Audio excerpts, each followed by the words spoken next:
Hello and welcome to another edition of the United Podcast. We've got a very special podcast today because it's not often we get to speak to a United first team coach. In fact, if you exclude the episode with Ollie, this is only the second time ever. So we're going to sit down with Mick Phelan. Maisie, you know him pretty well? I do know him pretty well. What's he like? Only through... How long did you cross over? We didn't. I never played with Mick. He left 94 as I came Major, in, and then you... Yeah. But then he came back coaching, and phenomenal coach. Absolutely brilliant. You know, I worked with Kiddo, Steve McLaren, and Mick. And Mick is different class. He really is. Tell us why. What makes an incredible coach? Knowledge of the game, I think, because he's played the game at the highest level. He understands it. His training sessions he used to put on, all different types. Just a brilliant coach. Just a brilliant coach. He really is. He's. I know that the lads are in safe hands now because Mick's there, and I know. I never worked with Ollie. I mean, I played with him, so I don't know what Ollie's like at training. But if he's anything as good as Mick, then we're in safe hands because they are very good. Mm-hmm.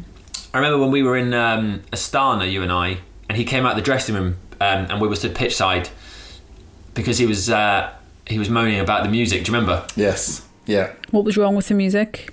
As it turned out, it was when Axel was in charge of the music, I think, for that one. Boom, boom, boom, yeah. boom. He didn't like it. It wasn't his taste, so he decided to leave the dressing room for a bit. But it'd be fun to see what he thinks of this, like the youthful players that are there now, because there's a real crop of players sort of under the age of sort of 23. Even like there's loads of teenagers. See how working with them is, given how different their life and their lifestyles are and the scrutiny they're under compared to players 10 years ago, 20 years ago, and certainly when he was playing. I'm not sure whether I could listen to the music of today's youngsters, guys. You've made yourself sound 10 million years old. Yep. Just like Mick, I would struggle. I would. Need an old school classic in there. Yeah. What about like a Taylor Swift or a Billie Eilish?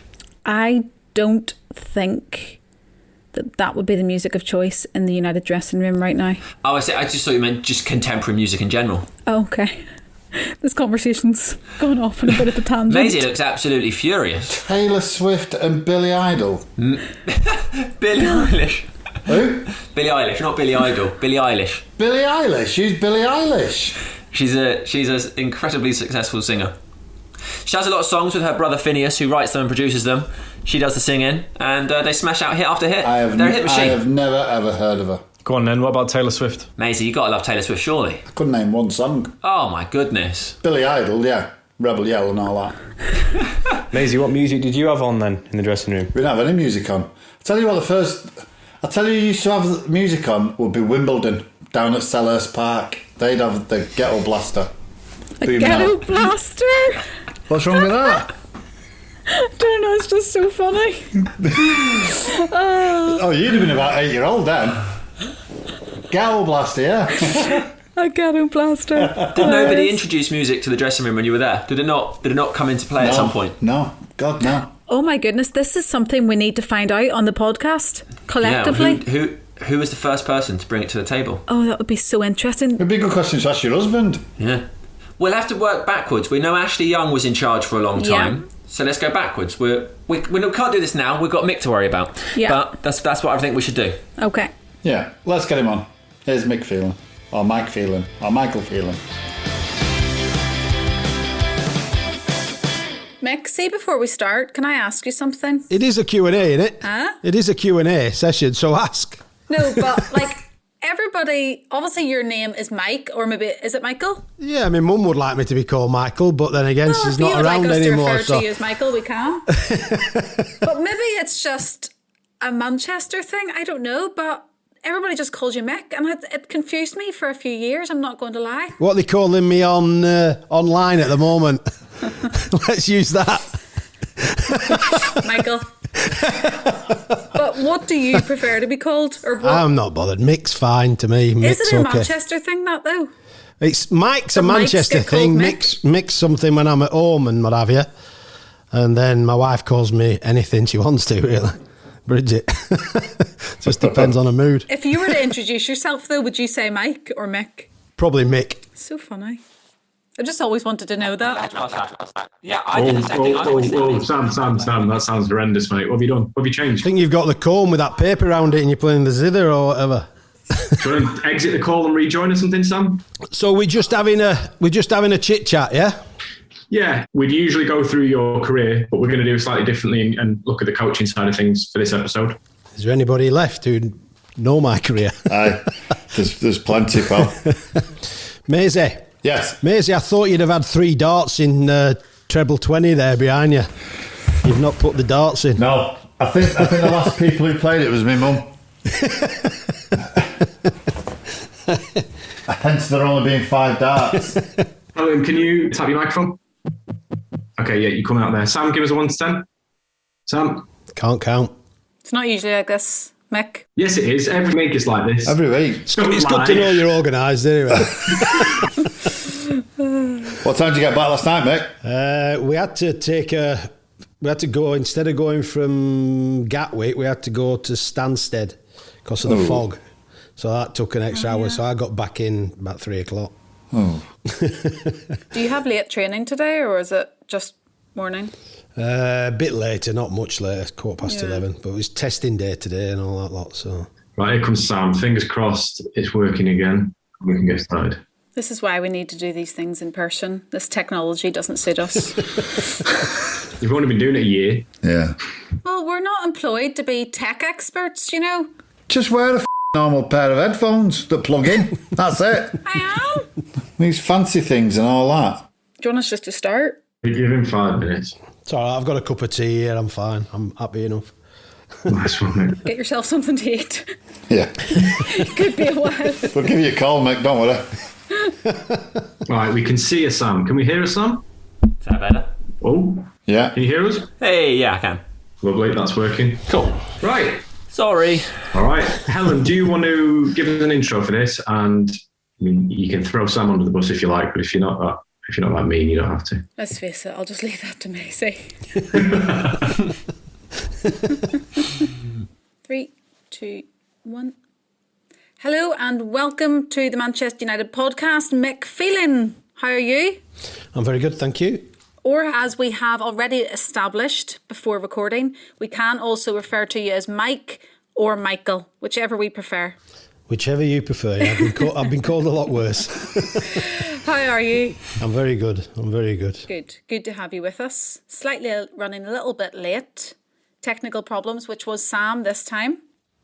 Always, Sam. Do you know what? I think that's the first time it's been me. I think it is, to be fair. Yeah. Sorry, Mick. No problem. Got all the time in the world. Mick, how is life treating you at the moment? Very good. Obviously, we've all got restrictions to put up with and what have you, but in some ways it's just get on with the job. You know, we at least know that when we're in the training ground, we're in a safe environment, we're in a good environment, and then it's just adjusting to the off the field sort of stuff, you know, around the families and things like that. But we're getting through it, not a problem. You just look like you suit that background. Like it's always been that way. The big emblem in the back there. We see that badge and we see your face and we're like, yep, those two go Yeah, but well the spotlight's together. on you now, as you can see. But yeah, they do go well together, yeah. Obviously, we know that Ollie got the job. We're going to move quite quickly in this podcast. Ollie got the job and you were the first protocol. Tell us about that phone call firstly. Well, that came into my voicemail, really. I was doing something with some students at the small college stroke university in Burnley, with some students doing some coaching on the pitch, which was an all-day course, really, sort of 9 a.m. till 5. And we had a little break round about 2:30, 3 o'clock. And I just went to my car and switched my phone on, really, and had a look, and there was quite a few messages. Can you call this number? Can you call that number? And then there was plenty from the club. Then there was sort of radio stations and things like that, all trying to get hold of me. And to be perfectly honest, I wasn't going to answer. I wasn't going to take the calls until after the session had finished. But then, as I was sat in my car, I got another call from Ollie, and Ollie just said that Jose had been sort of retired, and Ollie had been offered the role of manager at the club, and his first question was, would you be interested in coming back to the club and working alongside him? Straight away I was a little bit taken aback, and then obviously first time round I didn't want to leave, so to come back was an easy choice. I then said yes, had to ring the chief executive, see where we stood, and then things just got rolling from there. I went home and told everybody I'd been offered a job again back at Manchester United, which was nice. Family was really happy. I'd been working in Australia, actually. I'd been working for the Central Coast Mariners as a consultant for a year, well, for less than a year. I was halfway through it, and I was just really back in the country through that Christmas period, and then going to go back out there for a couple of months. So it was an easy choice. Why do you think he picked you, Mick? Good question. I often ask that about Sir Alex Ferguson. Why did he pick me as well? So No, I mean, I've never got an answer to that question. I've worked with you, and I'm not blowing smoke up your ass, but you are a top coach to work with. But why do you think, Ollie? Is it because you've worked at United before, or you know the ropes? It's possible, yeah. I mean, I was sort of first team coach, assistant when Ollie was starting out as a coach in the reserves, and we obviously helped each other out. Yeah. Ollie was learning the ropes, and I was offering him as much advice as I could, along with Warren Joyce and people like that. So I think Ollie's obviously remembered what I'd achieved, what I'd done at the football club, and probably where my strengths and weaknesses lied, really. So It was just a case of maybe he wanted some sort of solidity, somebody who knew the ins and outs of the club, because at that time I think Ollie felt as though it needed to come back to its roots, really. It's understanding of the club. What does it mean to be part of Manchester United, and how do you gain success at Manchester United? So I think he probably looked at it and thought he'd like to recruit that. Did you feel looking from the outside before you got back into the club that had left the club, the DNA? I did as a supporter, as a spectator of the games, and then knowing what I'd left behind when Sir Alex retired, and then the managers that came in. I felt that the club was losing a little bit of ground on the meaning of Manchester United, what it really meant, what is the area of Manchester, and that sort of association. They're all top managers, don't get me wrong, that came in, they had the pedigree. But I just felt as though there was a bit of love lost, and people used to, when I was out and about in Manchester now and again, they'd come up to me and sort of say thanks for what you'd done before, and, just nice gestures, shaking your hand and sort of well done, and we miss you type thing. Which is a lovely thing to be told.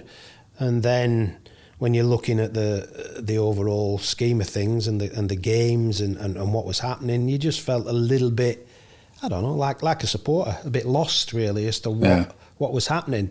So to actually get the opportunity to come back in and sort of see a few faces that were still here and get a few smiles back on people's faces, because that's what I noticed the most. It was a little bit flat, a little bit down, and then to come in and just have that, people's heads started to raise up again, and they started to talk, and they started to acknowledge Manchester United people really in the building again. So that was good. It was a good feeling.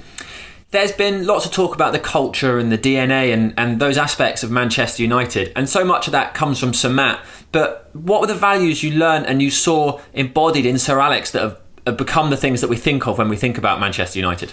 I think you see the culture side of things is about the work ethic, the demands, the hours that you have to put in, and sometimes they're hard and long, but they're normal. The normal hours. You've got to put the time in. You've got to think about what it really means. What does it matter to people that Manchester United are winning and playing well and achieving something? And I think most of all, you want to go on that journey again. It's like anything can happen at Manchester United. Anything. It has that scope. It has that feeling of everything's achievable. So to be part of it and to try and work towards that achievement and that success is what it's all about. And to be perfectly honest, when you're working at it, it is non-stop 24/7, but it doesn't feel like that. It only feels like that when you're not doing it, when you come out of it. And that is how I felt about the place. You know, it's a great working environment. It's great to win, but I think what's instilled in you, and particularly through Sir Alex, was that hard-working, winning mentality. And how do you get there? Because that just doesn't happen. It's just not, you know. How do you get that out of a team of people? You know, what individuals can make that happen, and then combining it as a team to achieve something, and like I say, go on this journey of success. And it's difficult. It is really difficult to get that consistency and what have you, and repair slight damages that have happened along the way. You know, it's never a smooth journey, but it's an interesting one. One thing I have found quite amazing about all the podcasts that we have done is that nearly every person says when they joined Manchester United or came through the youth academy, they were taught about United's history. And I know Sir Alex was very big on doing that and educating players, and it's quite amazing, really. For you now back at the club, how important is it for you to pass those values on to other people? Yeah, it's very important because we live day to day. You know, we live more at the training ground and being around Manchester United than probably we do family life to some degree. You know, it's ingrained in you. But you accept that. You accept the history. You accept that culture that you're coming into. And really, we're just trying to bring that out in our day-to-day lives and experiences. It's important. It's a little bit easier when you sort of are doing things through the academy, because you have the time to run through the historical events. You have the time to get that message across. With the group of first team players, it's got to blend in with the day-to-day culture of winning and training. So you have to get that message across pretty quickly. But we have a lot of people at the football club who can present that to the players. You know, there's a lot more departments at this football club now than when I left the last time. So it's, you know, there's a lot of things going on in the background. There's a lot of things that we need to get across to players quickly. And I think deep down the players embrace it. They do embrace that historical moment. They do want to be part of that as well. They want to be the next generation of winners. So they want to take something from Manchester United, and that's the reason why we bring them here. Speaking about players getting brought to the club, we've spoken already that this is obviously your second stint at the club as in a coaching role. Tell us about your transfer and how you ended up moving, because you'd just been made captain, right, at Norwich in place of Steve Bruce, who had joined United. Yeah, that's right. Yeah, I started at Burnley, which is my town club, really. Started there as a kid, supported them, you know, all the time. Still look out for them. You know, I'm very fond. I live in that area. But then obviously moving to Norwich was like moving abroad. It was like going somewhere not on this, not in England at that stage of my career. But Norwich was terrific for me. There's some good players there when I went. You know, Dave Watson, Steve Bruce was there. It was a championship winning team that had just been relegated, really. And then it was a case of Steve and Dave and Chris Woods, those types. They left, moved on to things new, and I was promoted to captain. So I took on that role and responsibility, which was great. But I always wanted to test myself at the top end. You know, Norwich was a terrific club. I thoroughly enjoyed my time there. You know, my family two of my daughters were brought up there. So I've a lot of affection for Norwich. But the moment came when I thought, I need a little bit more. I need that next level, that next fix. And when Man United came in for me, I mean, my contract was up at Norwich, so I was a bit open to that move. And it worked out for both clubs. Norwich were willing to let me go, and I got the opportunity to come to Manchester United, which was terrific. I just wanted a bit of it. I wanted a bit of Man United, you know. It was something that you think about, you see, you've played against. And once I came to the stadium, once I came to the club, I talked to Sir Alex. Mick, how did that come about? Did you have an agent? Would you have had an agent No, then? I didn't have an agent, no, I wasn't. I mean, agents were for the top players then, the star players. They weren't for people like me. It was just it was a case, I think Norwich played Manchester United that season at Old Trafford and I scored. Probably one of my only goals I scored. I happened to score it at Old Trafford. But we beat Man United 2-1, I think it was. Myself and Andy Townsend scored. We got absolutely battered. I don't know how we won the game, but we did. But I scored this goal, and I think that maybe stuck in the coach's minds. In Sir Ali, he was that type. Something would happen, he'd probably follow up on it a little bit. And then I just got the call. Would I like to, as they do, would you like to talk to Manchester United from Sir Alex? And I said, why would I not? You know what I mean? Yeah. And one of the reasons as well was the fact that I'd been living down in Norfolk. Yeah, my wife, kids were down there, but I had this inkling that, Manchester's not far from where I'm from, where I live, and what an opportunity. And there was a couple of other Northwest clubs that were interested as well. But as soon as I spoke to Sir Alex, I saw the club, I just wanted how it is, you want a bit of that.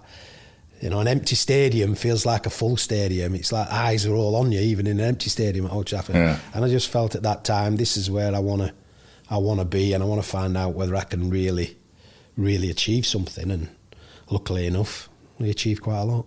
What was it like when you first joined the club? Did you enjoy, the first few days, getting to know the players, the manager? What was that like? Do you remember? Yeah, I do. It was an exciting moment for me. You come into what everybody tells you is the best club in the world. And to be honest, it lived up to that from day one. Dressing room was fine. You've got your Brian Robsons, and even then, Paul McGrath was still here, and Gordon Strachan was still here. They didn't last long. They moved on within a month, I think, of me being here. But I think that was always in the pipeline. But they were rebuilding. And they were looking for fresh talent who really, I think, at that time wanted to achieve something. The signings that were made were probably people on the up. People players that wanted a bit more. They just didn't want to be satisfied, and that seemed to work. It took a little while, but it worked, and everybody gelled quickly together. But my experience of the club has always been the same. It's just the right place to be if you really want to succeed. And what about the academy? Obviously, it's a massive part of our club. Were you aware of the academy system at Manchester United? I was aware of it really before it was an academy. I'm going back to Norman Whiteside and things like that. I was playing against a 15-year-old Norman Whiteside when I was a little bit older than him. I think he was being brought over from Ireland to play in the A team at that time. And, I was playing at Burnley at that time, and we'd come across each other. So you knew that there was talent coming through at Manchester United. Then obviously, when I went there as a player, and you see the academy and you see... Because at that time, we all sort of changed together. We're all in the same building. So you saw the kids. Some would then split and go across to Littleton Road. Some would train at the Cliff. And then you had this, you were always around each other to a degree, and you saw that youthfulness there, and what was underneath and what was coming through. And one of the big recollections I had was from the coaching side of it, really. It's quite an open door policy with the coaches. There were moments in your training day where you could go into the coach's room and talk football. You could be around, the good coaches, Nobby Stiles and people like that, Brian Kidd, Eric Harrison. There was even, others there that I just can't remember at the moment. But it was like, come on in, sit down, have a cup of tea, let's have a chat before we go training, that type of thing. And quite a few of the players in the first team did that. It was a very good half an hour of precious time or an hour of precious time, and then obviously they kick you out of the room, and then they were your boss for a few hours, out on the training ground. But I think it gave you a real insight into what it all meant, to people, and then you saw the youngsters playing on the morning before your first team game, that type of thing. You go and watch half an hour at the Cliff, And you'd see your Ryan Giggses and you'd see your Gary Nevilles and all those class of 92 from really way before they became the class of 92. Your Beckhams of this world. So you understood the significance of the academy. You understood it. And you also understood that you get the opportunity because they were the ones that were going to eventually. That's why I got a free transfer from here, you know, because there was other players coming through who were younger and the rest is history, you know. Why do you think that is, Mick? Because not a lot of Premier League teams, all right, there is the odd one, but not many teams bring so much youth through like United do. I think there was a really good system. It seemed to be quite a harmonious system that all those coaches had a real belief in what they were doing, what they were bringing to the kids' education and to the youngsters as footballers. You know, it was run then differently to what it is now as an academy. Yeah. You know, there's a lot more rules and regs now than there's ever been. But I think everybody got treated with respect, and it was driven from the top man. Really, you know, he had a real good understanding of youth. He really accepted youth and embraced youth, and it invigorated him a little bit, I think. And he was prepared to probably take that risk. I mean, Sir Alex was a huge risk taker. You know yourself, Maisie, that at times you couldn't fathom what are we doing, what he was thinking, what we were doing, really, in a way. Yeah. But it seemed to all fall together, and I don't know whether sometimes it was chaotic. It felt chaotic, but it worked. You know what I mean? Yeah, it worked because somebody gave you that belief and understanding, and then you just went out there and did it. You know what I mean? You just seemed to be forced to produce. It gave you belief in your talent. You know, that's why you're here. And then go on, then show me, give it me.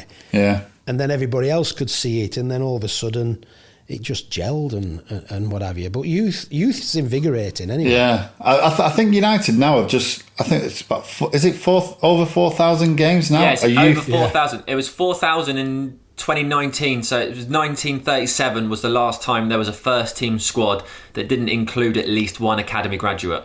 And it's not going to change anytime soon, is it? Did you play them, Maisie? just before the Second World War, that, mate. I might have been, I think I was sub one of them, yeah.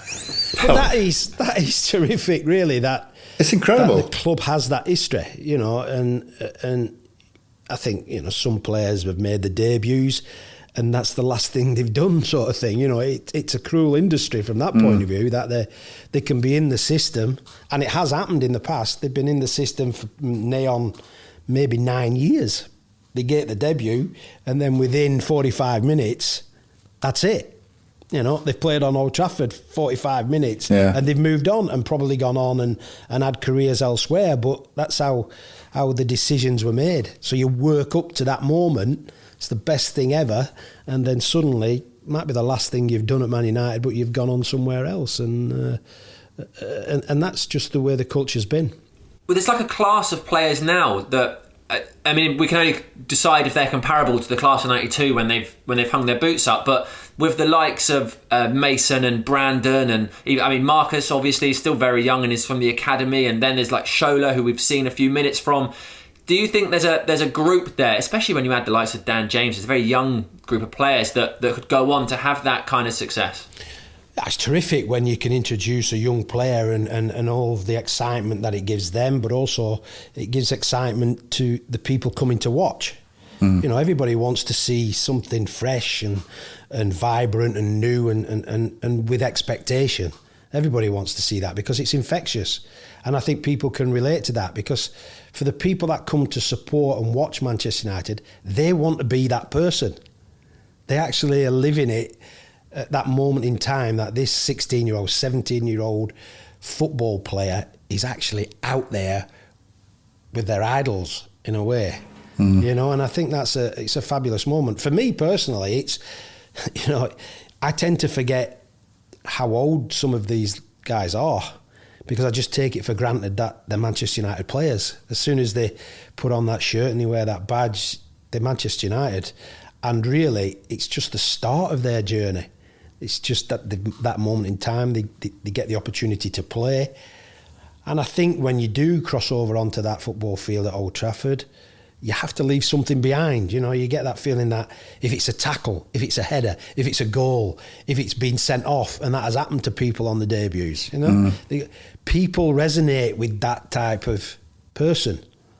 You know, not everybody has a great debut, but not everybody has a poor debut neither. It's just you leave something on that football field where people go away and talk about it. What was yours like? Your debut? My debut for United? Yeah. Yeah, it was great. It was, I had the biggest smile on my face that you could possibly have. It was like chest puffed out, you wear the shirt, and you just want to get out there and not make any mistakes, run around, just put that effort in. Effort's a lot. To supporters, effort is quite a lot. Talent's another thing, don't get me wrong.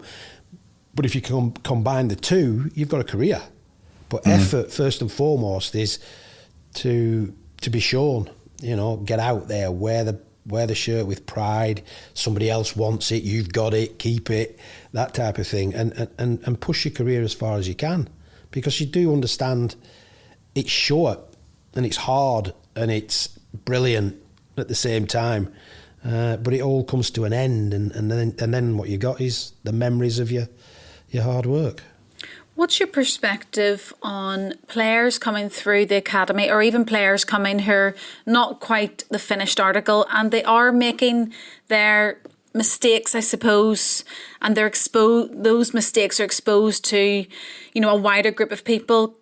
And if you compare that to somebody who comes in 25, 26, who nearly is the finished article, how difficult do you think it is for those academy players or players who are the unfinished article coming through? Yeah, that's a good question from the point of view now of how players interact with supporters and interact with senior players at the football club. And what I mean by that is, in my day, probably in Maisie's day and what have you, everything was left on the football field, and then the supporters went away and talked about it, and then they'd come back and see it again and see if there was improvement.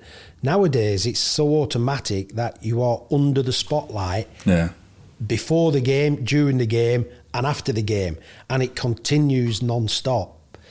And technology's done that, and that is difficult for a young player now, because every young player that comes to Manchester United wants to be a first-team player. That's not possible. You know, not everyone will be. But every young player that comes to Manchester United, we hope, has a good career in football. But the outside influences now are huge, you know. Whereas before, it could take you a day or the morning after getting over a disappointing performance, a disappointing result, that type of thing. Then you move on and you look forward to the next game. Now it is non-stop. You know, it's right up to kick-off. It's during the game. It's after the game, immediately after the game. Assumptions are made of you, you know, by everybody, not just your own supporters, by other supporters. They all have an opinion, and a direct opinion now, and that's okay, that's fine. But it can influence a young player, where we as coaches, we just want the young player to enjoy coming into the place, coming into the building, to kick a football around, to smile, to laugh, to be on that learning path, and no hassle, no pressure. But we know that it's not real at the moment. It's difficult. I mean, I think it'd be difficult for me and maybe for you, Maisie, to have lived our lives the way we have, and we've got away with it. Oh, absolutely, absolutely. I tell you what, mate. When I first joined it, because I was playing at right back and very rarely played at centre half, it was a struggle. And I went to see the gaffer, and I spoke to him about it, and he said, "What are you worried about?" I said, well, you know, it's what people put in the papers and stuff like that. He went, from now on, don't read the newspapers. From now on, don't read the newspapers. Yeah. Because it won't affect you. Because you don't know what other people are saying. As long as I'm okay with you and the players are okay with you, that's all that matters. But as you just said there, because there's so much scrutiny now, you can pick up your phone and there's something on Twitter, Instagram, Facebook, whatever it is. You can turn your phone off, but that's the easiest thing to say. You know, it's harder to do, because, this generation now, and even the seniors at the football club now are so used to technology. They're so used to reading about this, that and the other, and that's fine. But it's how you handle it. How do you put it into context and things like that? But you're right, Maisie, the one man to please was your manager. Yeah. At the end of the day, if he picked you, then you must have been doing something Absolutely. right. Because when he didn't pick you, there was a reason for it, and usually it was you weren't playing well. Yeah. It was simple as that. So it was a case of then getting back down on the training ground, working at it again, and wait for that opportunity to come round again. And it usually did. But he had a way about him of taking you out of the limelight. Listen, I had spells at Man United where I was probably public enemy number one for 3 or 4 months, maybe even longer. Even warming up on the touchline, you could hear like, "What are you doing? What are you coming on for?" You know what I mean? You're going to make a big deal, which is not a nice thing to do. But you I don't know, you get stronger from that somehow, and then the manager throws you in at the deep end, and you sink or swim. And then it changed, as daft as it is, just through effort, perseverance, and the manager putting you out there when really at times you thought, wow, this is going to be difficult, this is going to be hard. But you got through it. Yeah. You somehow got through it. And then at the end, you're happy with yourself, aren't you, that you've found another bit of yourself that you didn't know was there, because listen, 70,000 people screaming at you at times. It's a wonderful feeling, isn't it, when you're trying to do your best. But you have to get on with it. Yeah. When you think about what coaches were like when you were a player and when you were first coaching when you came to United, and now, and you talk about the pressure that players are under and the kind of scrutiny they're under, do you do anything different to help them deal with that?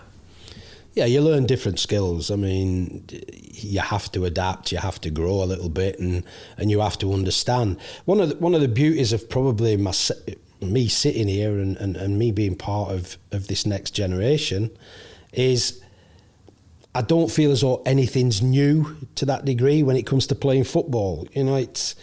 You've still got to, get that strip on, do the best you possibly can, work hard at it, train hard, and really bring something to the team. So I don't really look at it as though it is brand new to every player. It's their first experience of something. But really it's an old experience to me because it's not really that new. It's just fluffed up a little bit differently if you get my drift. And their experiences, usually you've come across them before. And they're surprised when you actually talk to them about it, or you head it off. Really, you can see it coming, sort of thing, and you just have this quiet word about, well, you're no different to anybody else. It's normal, it's natural. What are you going to do about it? Because you can be there, listen, you can talk, but they have to get on with it. At the end of the day, they have to take ownership of it and get on with it and find a way. We can't do everything for them, and sometimes they don't realise that what the problems that they have are usually caused by themselves. You know what I mean? And usually it's nothing to do with football. That's why I don't think I'll be all right at this club now. It is difficult. It is hard, David, because there's a lot of influences now that, we all try and focus on the football, but there is a lot going on out there, and I mean, pressure's always there, but it's a different type of pressure. It's something that if you want to achieve something, you have to be very single-minded in a way, haven't you? And you've got to be strong and take the knocks, but then, get back up again and have another go at it and see how far you can go. See how far you can go, because you are, you're here for a short time. Talk to us about the grand plan, I suppose, of the academy. We've seen lots of under-18s playing up in the under-23s, lots of under-16s playing in the under-18s. Is that part of a grand plan? That's always been there. I can only comment on when I was here the first time round and then, coming back into it. But, that connection has to be there. We have to start to show that there is a route through. There is a route from any level within the football club through to the first team. And what is that? What is that plan of action? Some boys achieve it quicker than others. Some mature differently than others. But I think the coaches within the academy are second to none. The work they put in, the effort they put in, the frustrations they have, which I'm sure they have. But it's important that there's a connection between academy coaches and first team coaches. I've always believed in that, because I think coaches talk football, coaches talk about players, coaches talk about what's going on in their group. And I think if you have that connection, we learn things quicker and we can develop quicker. And I think the clubs always promoted probably a younger player into an older situation just to see whether they can handle it. And we've brought that back. I mean, Ollie's definitely understands that. He's come through that process in some respect, or being a coach at that level. Now he's stepped up to the first team. He understands what it means to bring those young players into the first team environment. Not necessarily to play them, but to get them involved at some point, to just give them a lift or an understanding that there's an opportunity, There's a real chance that you could achieve something.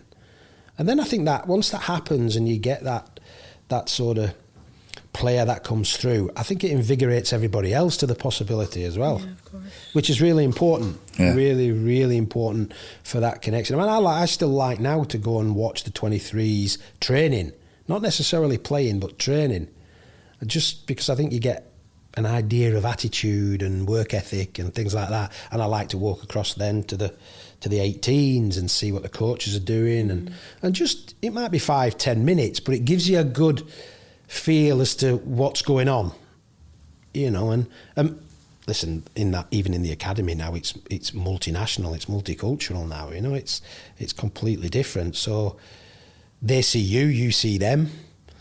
They probably see this old bloke walking across with a limp and what have you, and bad knees and all that lot, thinking, who's that?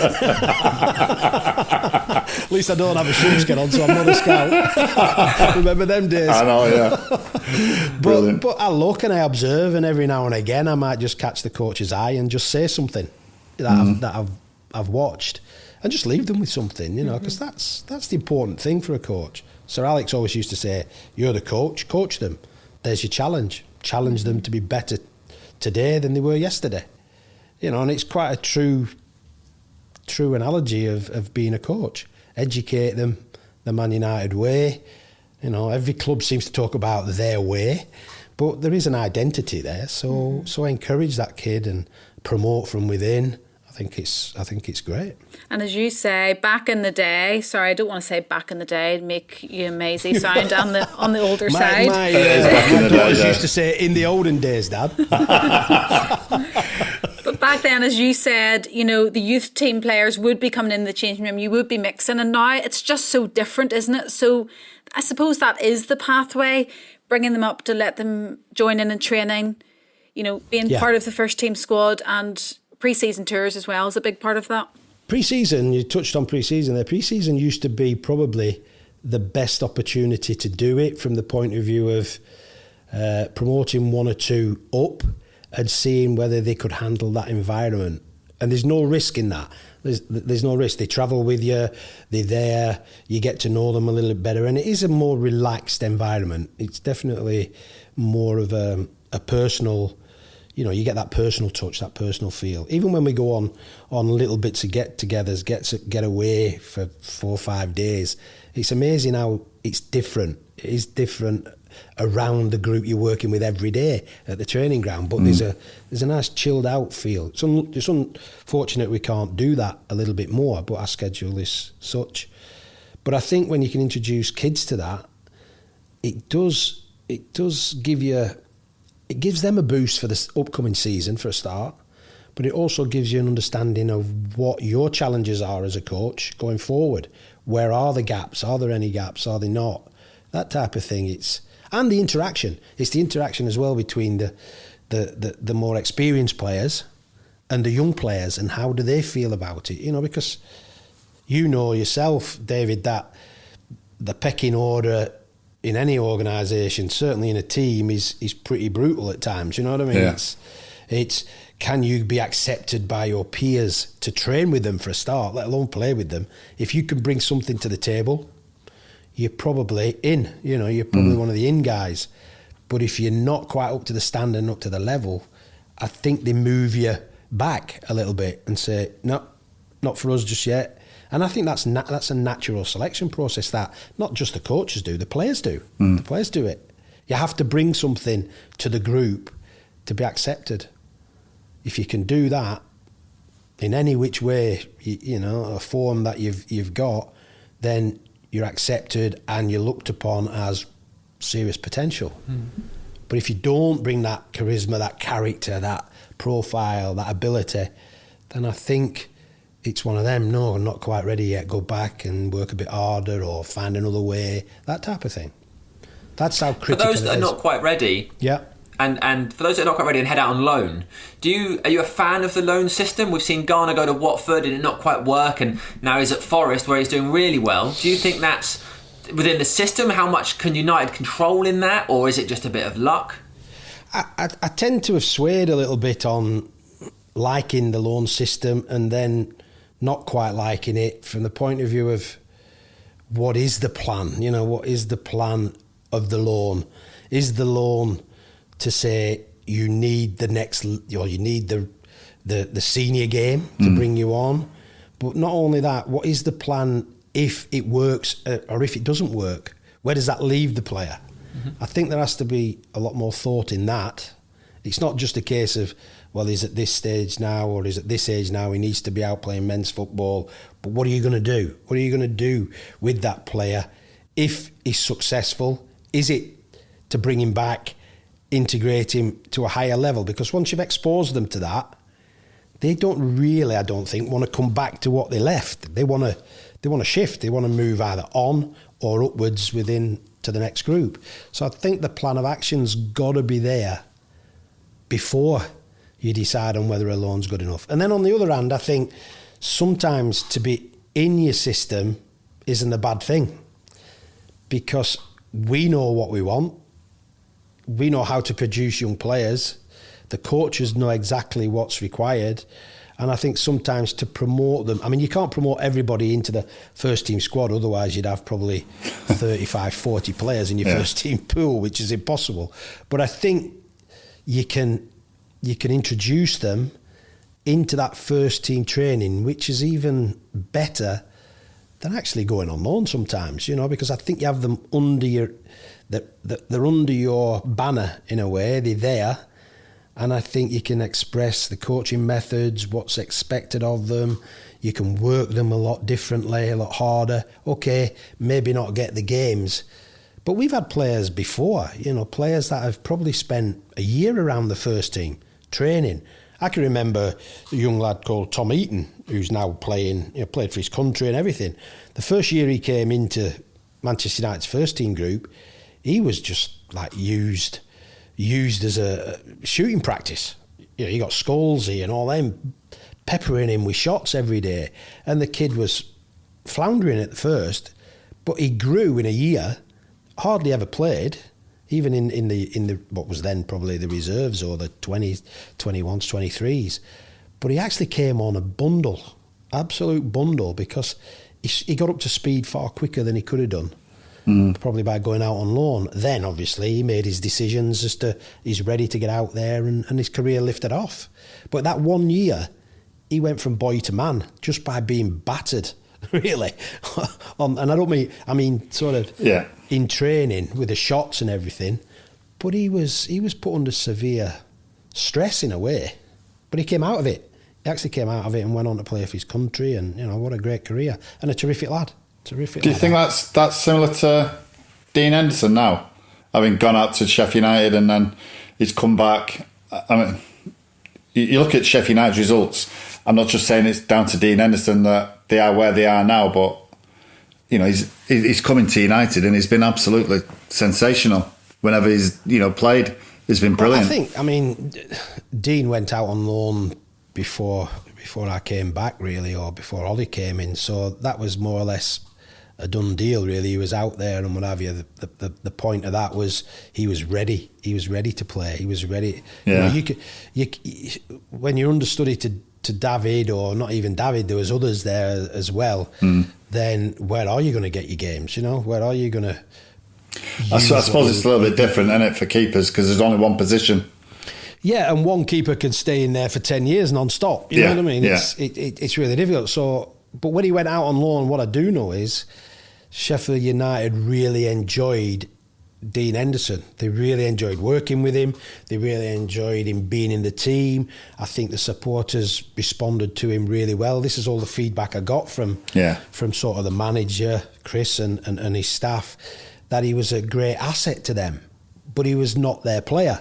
He's a Man United player. So eventually you have to make that decision as to, right, let's get him back into the building. Let's get him back here, because we hadn't. All we were doing was watching him play for Sheffield United.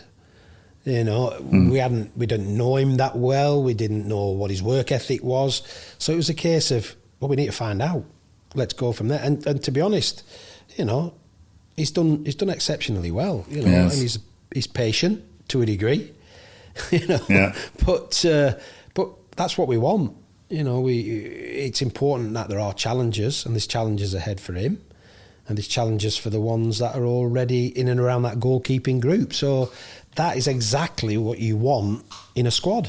A squad that's really pushing to achieve something, and Dean's definitely one of them that wants to achieve something. So yeah, it worked well there. It worked really well.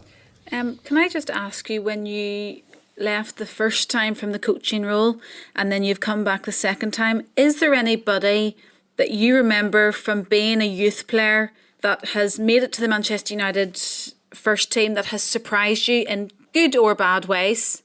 But anybody that you can remember from that time? Can you imagine just went, well, let me tell you about this guy.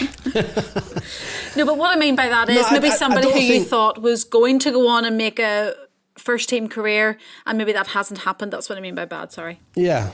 There hasn't really. I just get a real good feeling about giving somebody that opportunity to. It's over to them. You recognise something, and you feel the experience a coach has to have is when do you actually feel the time is right? Because a 16, 17-year-old boy who's playing regular football in the 23s is suddenly thinking, I can do that, I can play in the first team, it's all I should be, that, and that's good. Yeah. But the reality of it is, be patient, wait, you're probably not quite right. And it goes back to what I said before, that first 45 minutes in the first team might be the only 45 minutes. So you want to prepare that player to do more than that. You want him to really leave something on that football field which says, right, we've got one here, we need to nurture that, we need to bring that on, and we need to use all our experience to give him that opportunity again and again and again. So I think, I don't look at it as an individual, I look at it more of, I want them to do that, I want them to be able to experience what the likes of Marcus Rashford's felt when he first came. I saw a video of Marcus Rashford yesterday afternoon, funnily enough, and I think it was put out by the club. I don't know how old it was or whatever, from the academy and then through to his first team. And I'm looking at Marcus Rashford and I'm going, wow, what a young kid. What a kid with this smile, this enjoyment, this laughter, this, coming through, really starting out to make progress and what have you. And that's what you want. But you want that to stay. You want that to stay with them. Every time they play, I really enjoy playing. I really have a smile on my face because they've worked hard to get there. It's harder to stay there. But what I'm trying to say is, it's there for you. Enjoy it. Under the pressures, under the spotlight, just bring it all out. Do you know what I mean? Show your character, show your personality. It isn't a burden. It really isn't. I'm not saying that Marcus suffers that way, but no. I just saw this fresh-faced kid, and it's surprising how many smiles it brings on people's faces when they bring that energy, that youthfulness, them mistakes and all that. We have to accept that, We've all been young once. It might be a long time ago, but we have been young. But it's brilliant. It's brilliant to see. So that's what we have to do. We have to keep bringing that to the fore. On the flip side of that, obviously we're talking about how much you want the players to enjoy it and sort of celebrate their careers and have those moments. But what for you as a coach are the bits that you really enjoy? Are there players that you find really exciting to watch? Are there moments in games? Is it when you're on the training pitch? Yeah, it's a combination of things really. You can offer advice, you can offer coaching experience, you can put sessions on and all that, but you really want them to challenge you. You know, I've always thought as a coach, you have ideas, you have a plan, but that plan sometimes goes AWOL, it goes amiss, you don't follow the plan, because players make you go off on a different pathway. They make you, you can set something up, which might be a session, and that player gets it within 10 minutes. So there's no point doing it for an hour, 2 hours, move on. But then you allow the player to express himself. You let the player bring the challenge to you, because the big players, the good players, the top players all want more off you. They want more.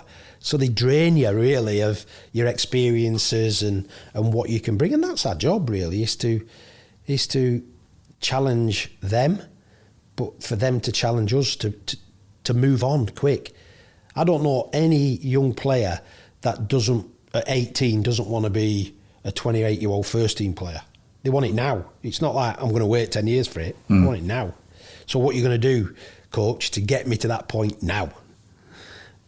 We can do that. We can get them in the team, but then they have to accept that. Right, well, you're not 18 anymore. Yeah. You're in the first team at Man United. So you've got to bring your A game, as much as you possibly can in order to keep the spot, keep the position. And I like that. I like to see that in a player that is up and down on the training ground, but it all comes together on a football field, when it's match day. That's what training's all about. That's what coaching's all about. If you really want that challenge and you thrive off that challenge, I am available to turn up to training tomorrow. I'm not sure whether we're in tomorrow. We'll give him a day off. You can have a one-on-one if you want. I've seen him, mate. He's absolutely Poor Sam. I can see your eyes lighting up during this conversation. There's still hope. Sam, you're not in our bubble. That's good. You're not in our bubble. Yeah. I'll see you next year. Every time you mention patience, he's like, yep, still waiting for that call. Oh, it's funny. You have mentioned this already, but just tell people how important the United DNA is for youngsters and elder players. The DNA is huge. It's what you sign up for. I think the quicker and the sooner you can get an understanding of what it is you're here for and what can you bring to the table, which promotes yourself, Manchester United, and everybody around this place, because we all get excited and we all revel in the achievements. We all want that. Then I think once you embrace that and don't fear it, I think you're halfway there. Because there's for me, I've spent I've been at other clubs, I've coached at other clubs, but I've spent most of my coaching career here. And why would I want to do it anywhere else? You know what I mean? The opportunities are endless. I do feel as though the club is pretty supportive at all levels. And it's just a case of working hard and getting it right on the football field. And we know that we're going to win some, we're going to lose some. Even the successful teams did that. Lost games that we shouldn't lose and, didn't turn up in some games, that type of thing. But eventually you get there, you keep it nice and tight and solid and forget the outside influence. You've just got to dismiss the noise sometimes. I think that's one thing I have learned over the years is the fact that tomorrow's another day, and there's a lot to be achieved tomorrow and the day after that, and we work hard to try and get there, and we've got to accept that there are mistakes. We're not perfect. Players are not perfect. But on a good day, we're good. On a not so good day, we want to be decent, not poor. You know, so we've still got a bit to do in that side of it. But there are improvements. There are moments when you go, wow, we've got it. You know, it's happening. And then there are moments when you go, where's it gone? Where's it disappeared? And it's football. Football does do that to you. And it's very hard and difficult to put your finger on it sometimes. Do you think that, Mick, as well? I mean, I would never make excuses for anybody, but do you think because there is a young aspect to the team as well, that they haven't got the consistency yet? I think that's to be expected. Yeah. I think it's there. I mean, we would like to be in a position where you could drip feed a young player into a team. Yeah. You know, an established team. Yeah. Because then I think everybody benefits. You know, it's like the young player blossoms around experience and maturity and things like that, and success. But when you're introducing 3s and 4s and they're part of your squad and even more now, then I think there's going to be an element of, you know, ups and downs. And also the more senior players, the accomplished players, have to get their head around that as well, you know, because sometimes that can be difficult for them to accept as well. You know, that there's going to be mistakes when they don't want the mistakes. They want the next level sort of thing. They're not, you know, not willing to wait for it, if you know what I mean. And I'm a bit like that now as a coach. I mean, I'm far more impatient now than I was 10 years ago. My first time round, you know, it was this time round, I want it now, if you know what I mean. Yeah. I think that's because I'm probably a bit older and, you know, a bit shorter in time sort of thing, but I want it now, so I find myself picking faults a little bit more than I ever did, you know, and that's just me being myself now. I just want it tomorrow, and I know I can't get it tomorrow, but I just feel on edge at times when I never would have been, and I'm on edge because I see the potential, I see what players do every day, and then suddenly it doesn't gel and you think, wow, where's that gone? I can't accept that. You know what I mean? And it's a real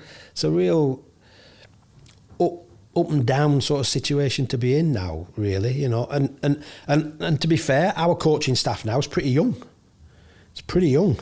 You know, Ollie's, I'm saying pretty young, they're younger than me anyway, that's for There's sure. been a lot of talk about age in this podcast. But yeah, well, it's only a number. We're all an hour old after this, so. But it's a case of, you know, even the younger coaches are energetic, you know, they want to do everything in a day that they possibly can do, and that's great. But, you know, with that comes time to learn and time to reflect and time to, you know, so I'm sounding a bit like a wise old owl here, and I shouldn't be. I'm enjoying it. But it's just the way it seems to be.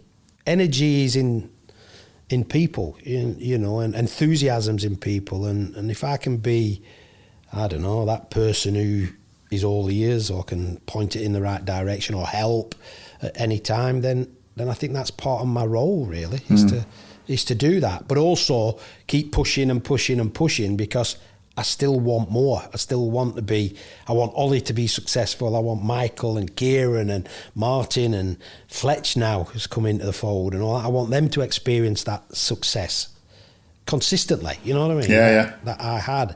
And because of that, it doesn't help me because I've touched that. Do you know what I mean? You've had it, and I want more of it.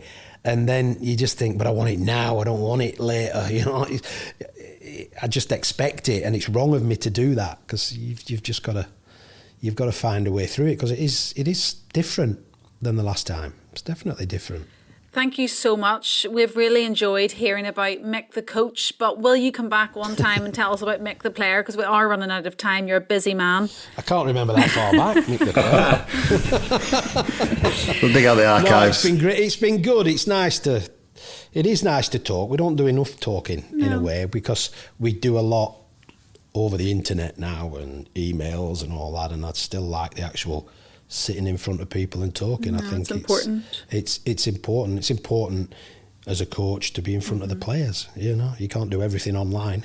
But will you come back? I will, yeah. Thank you. Yeah, I will do. We can do it when we're all allowed to sit together. Yes. That'd be nice, wouldn't it? Yeah, but I'll only come back when we start on time. Sam's fault. Yeah.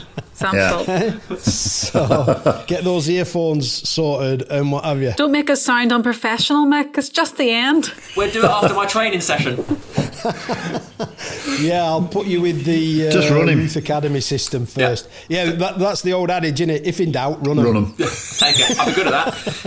I'm going to get one more question. I know I'm not supposed to. I'm going to get one more question in because Go on, then. one of the, I think, highlights of your coaching career, certainly as fans are concerned, is when you were sat on the bench and you popped a balloon. Can you please tell us about that?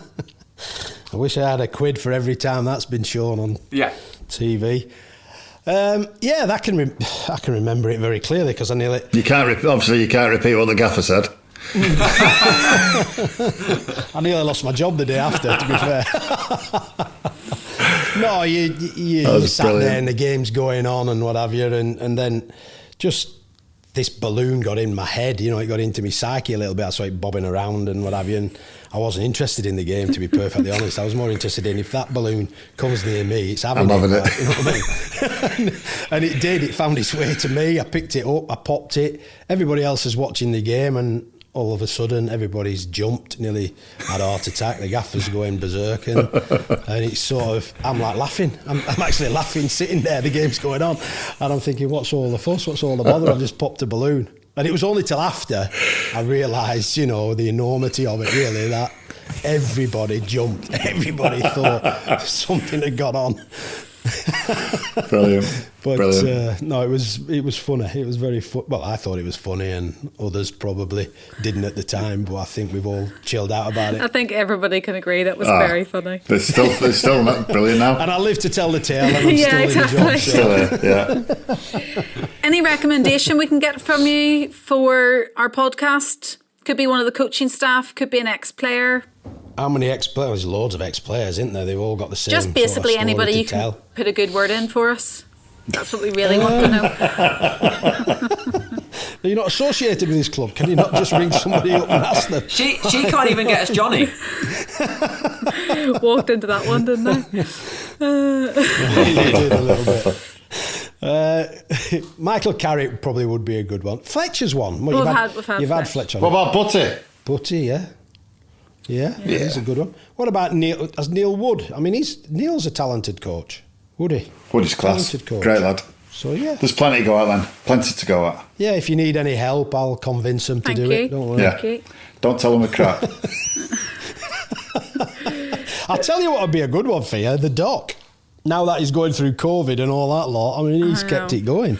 That'd be an interesting subject to talk about. Yeah. Would. Absolutely. Yeah, wouldn't it? That'd be really interesting. And how he's planned it all out and this, that and the other, if he was willing to do it, I don't know.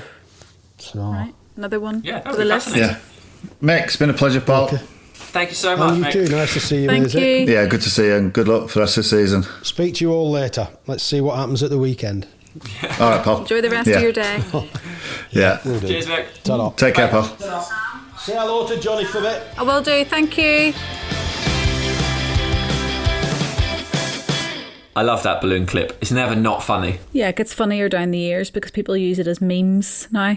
Yeah, great little gif. Oh, sorry, a gif. The gift that keeps on giving. You're welcome. Cheers, guys. Came up with that Well on the done, spot. Sam. Are you trying to be clever there? Me? Yeah. Bells saying memes. I did call them memes for about 3 years. I always thought it was memes. I'd never turn around and say memes.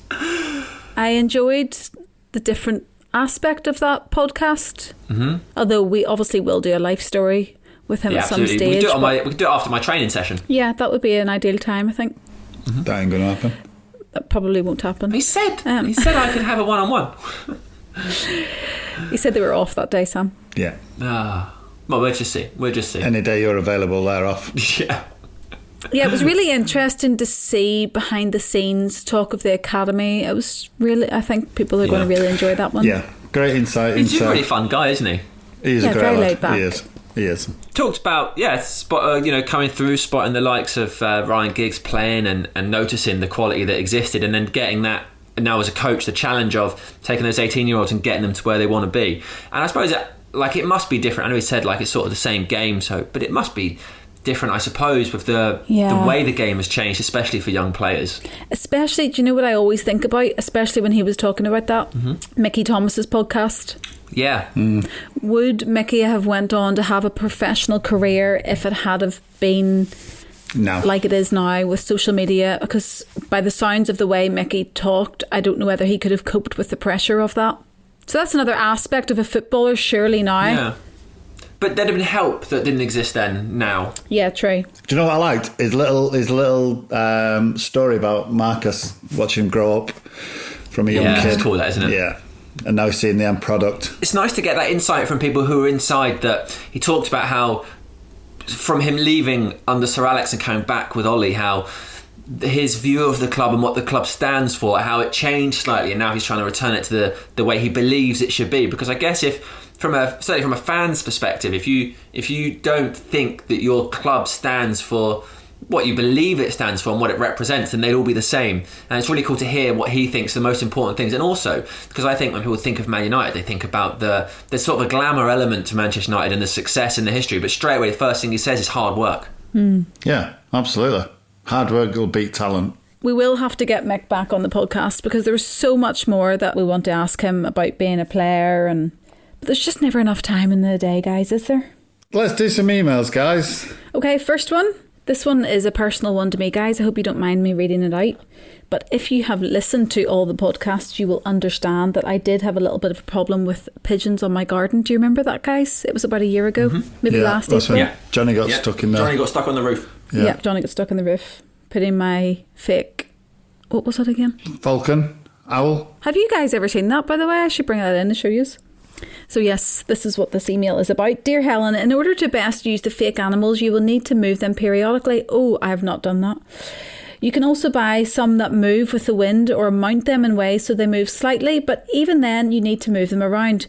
We live next to a large field, so I've had mice issues in the yard. So we used fake snakes. We move along the fence, and owls that have heads that move slightly with the wind. The owls are like bobbleheads. Hope this helps. Nicholas Mitchum, thank you so much. I wish you had have emailed in a year ago because that falcon, I was thinking is it an eagle or a falcon, but it's a falcon, has not moved in a whole year. Are you still getting pigeons? Nope. But you know what, guys? Something that's just come to my attention. I've got my fake grass now, don't I? So I bet you I won't have pigeons this year. Have you got false trees as well? Because they do sit in trees as well. No, they weren't landing on the trees, they were landing on the grass. So it'll be interesting this year. Anyway, moving on. Thank you very much for that email. It's a great email. It's one of my favourite emails. It doesn't address that we've got a podcast. Just straight in with Doesn't pigeons. even say Let me talk bye. about pigeons. Let me get straight to the point of this. Pigeons. I've got one from Pete who says, firstly, I missed out on a few podcasts and just got up with the Smith, Carroll and Cole podcast. Wow, what great listens. And think it absolutely great the emotion shown by Helen, but also the ex should be tough footballer.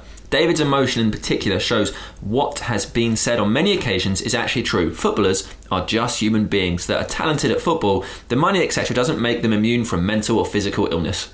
Blimey, was in bits as listened to Cole talking about his nephew's struggle since having the kidney transplant. His nephew deserves a medal. Roy Carroll's story, which didn't know, was amazing, and again, tears returned. It's great that he has gotten through it, and is a lesson in time we are all wearing a physical mask more. So many wearing a mental mask.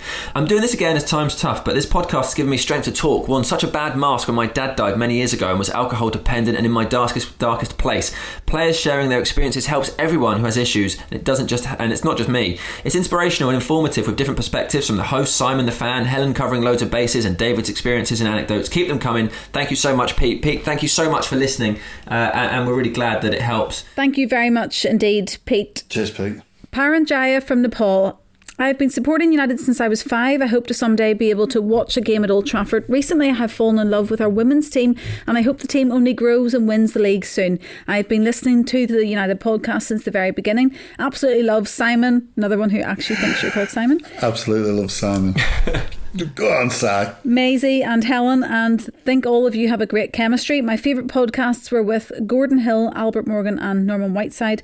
I would like to recommend Ella Toon or Alicia Russo on the podcast. Paranjaya from Nepal. Got one here from David who says, hi, I'm David, 16 years old from Canada. I've always been a huge Manchester United fan right from my childhood. I have always wanted to feel closer to the club as I've not had a chance to watch a game in person at Old Trafford, and this podcast has definitely helped me not only to feel closer to the club but to understand different personalities and experiences of present and former United players. Thank you for setting this up and making it so accessible to fans like me all over the world. I sure hope to see many more interesting and entertaining podcasts in the future. Cheers. David, thank you so much for listening. Thank you so much, everyone, for listening once again. We love your messages. Please keep sending them to us. You can also review the podcast on like Apple Podcasts or Spotify or wherever else they let you do reviews. You can rate them, but most importantly, subscribe so you get them. We're out every single Monday, and every Friday you can watch the full conversation in coloured picture on MUTV. So thank you very much, and we will see you on the next one. If you want to get in touch, the address is in the show notes. It is unitedpodcast@manunited.co.uk, and if you send David May on Twitter a screenshot of your review, he will send you a photo of himself hugging his beer machine. Bye. Bye.